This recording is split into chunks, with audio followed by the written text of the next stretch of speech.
Gulf దేశాల్లోని తమ స్థావరాలతో పాటు ఆయా దేశాల్లోని ఆయిల్ రిఫైనరీలను టార్గెట్ చేసి దాడులు చేస్తున్న ఇరాన్పై ఒత్తిడి పెంచేందుకు అమెరికా ప్లాన్ చేస్తోంది. ఇరాన్కు ఎంతో కీలకమైన ఆ దేశ ఆర్థిక వ్యవస్థకు వెన్నుదన్నుగా నిలిచే ఖర్గ్ ఐలాండ్ను ఆక్రమించే అంశాన్ని పరిశీలిస్తోంది. ఖర్గ్ ద్వీపాన్ని ఆక్రమించడం లేదా దిగ్బంధించడం వంటి ఆప్షన్లను పరిశీలిస్తున్నట్టు అమెరికా మీడియా కథనాలు ఇస్తోంది. ఇరాన్ ఆయిల్ ఎగుమతుల్లో సుమారు 90% ఖర్గ్ ద్వీపం నుంచే జరుగుతోంది.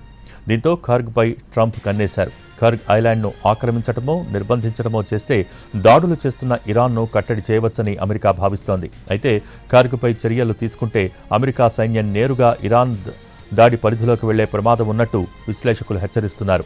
ఆపరేషన్ ఖర్గ్ చేపట్టాల్సి వస్తే 4 దశల్లో అమెరికా దళాలు ఇరాన్లోని క్షేత్రస్థాయిలోకి వెళ్లాల్సి ఉంటుంది.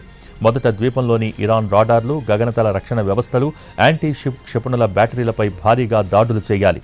ఆ తర్వాత ఐలాండ్లోని ఉత్తర భాగంలో ఉండే ఎయిర్ స్ట్రిప్ను స్వాధీనం చేసుకోవాలి. ఆ air strip Islamic revolutionary guard corps నియంత్రణలో ఉంది. ప్రస్తుతం ఇరాన్పై బాంబుల వర్షం కురుస్తున్నప్పటికీ ఈ ద్వీపంలో కార్యకలాపాలు సాధారణంగానే ఉన్నాయి.